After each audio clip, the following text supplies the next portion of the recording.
ಭಾಳ ದಿನ ಗ್ಯಾಪ್ ಆದ್ಮೇಲೆ ಮತ್ತೆ ವಿಡಿಯೋ ಅಪ್ಲೋಡ್ ಮಾಡೀನಿ ರೀ. ನಮಸ್ಕಾರ ಎಲ್ಲರಿಗೆ. ನನ್ನ ಹೆಸರು ಪವಿತ್ರ.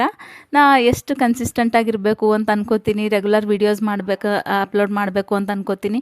ಬಟ್ ಒಟ್ಟೆ ಆಗಂಗಿಲ್ಲ ಆಗ್ಯದ, ಭಾಳ ಗ್ಯಾಪ್ ಬಂತು. ಬಟ್ ಇನ್ಮೇಲೆ ಹಾಗಿಲ್ಲ, ಇನ್ಮೇಲೆ ರೆಗ್ಯುಲರಾಗಿ ವೀಡಿಯೋಸ್ ಮಾಡ್ತೀನಿ, ಅಪ್ಲೋಡ್ ಮಾಡ್ತೀನಿ ರೀ. ಬರೀ ಕುಕ್ಕಿಂಗ್ ಅಂದ್ರೆ ಉತ್ತರ ಕರ್ನಾಟಕದ ಅಡುಗೆಗಳು ಅಷ್ಟೇ ಅಲ್ಲ, ಏನೇನು ಹಿಂಗೆ ಬೇರೆ ಸ್ಟೇಟಿಂದು ಏನರ ಹಿಂಗೆ ಸ್ಪೆಷಲ್ ಡಿಶ್ಗಳು ಇರ್ತಾವಲ್ಲ ಅದೆಲ್ಲ ಮಾಡ್ಬೇಕಂತ ಅಂದ್ಕೊಂಡೀನಿ.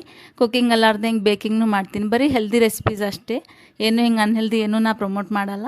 ಹಾಗಾಗಿ ಹೆಲ್ದಿ ರೆಸಿಪೀಸ್ ಅಷ್ಟೇ ಮಾಡ್ತೀನಿ ರೀ. ಇವತ್ತು ಲಂಚ್ ಸಲುವಾಗಿ ಅಂತಂದು ಸಿಂಪಲ್ ಕುದಿಸಿದ ರೊಟ್ಟಿ ಮಾಡ್ಕೊಂಡಿದ್ದೆ. ಅಡುಗೆ ಮಾಡ್ಕೊಳಕ್ಕೆ ಹೊಟ್ಟೆ ಒಲ್ಲೆ ಅನ್ಸತ್ತಿತ್ತು, ಹಾಗಾಗಿ ಸಿಂಪಲಾಗಿ ಇದೇ ಆಗ್ತದಂತ ಜಲ್ದಿ ಮಾಡ್ಕೊಂಡ. ಸೈಡ್ಸಿಗೆ ಮಾವಿನಕಾಯಿ ಕಟ್ ಮಾಡಿಕೊಂಡು ಸ್ವಲ್ಪ ಉಪ್ಪ ಖಾರ ಹಾಕ್ಕೊಂಡ. ಇದು ರೊಟ್ಟಿ ಭಾಳ ಬಿಸಿ ಇತ್ತು, ಅದ್ರ ಸಲುವಾಗಿ ಸ್ವಲ್ಪ ತುಪ್ಪ ಹಾಕ್ಕೊಂಡು ಹಾಗೆ ಊಟ ಮಾಡಿದ್ರಿ. ಭಾಳ ಟೇಸ್ಟಿ ಇತ್ತು. ಇದು ಬಿಸಿ ಬಿಸಿ ಇದ್ದಾಗಷ್ಟೇ ತಿಂದ್ರೆ ಚಲೋ ಅನ್ನಿಸ್ತದೆ, ತಣ್ಣಗಾದ್ಮೇಲೆ ಹೊಟ್ಟೆ ಹೋಗಂಗಿಲ್ಲ. ಇದು ಕಂಟೆಂಟ್ ಇಷ್ಟ ಆಗ್ಲತ್ತಿತ್ತು ಅಂದ್ರೆ ಲೈಕ್ ಮಾಡಿರಿ, ಸಬ್ಸ್ಕ್ರೈಬ್ ಮಾಡಿರಿ, ಸಪೋರ್ಟ್ ಮಾಡಿರಿ. Thank you.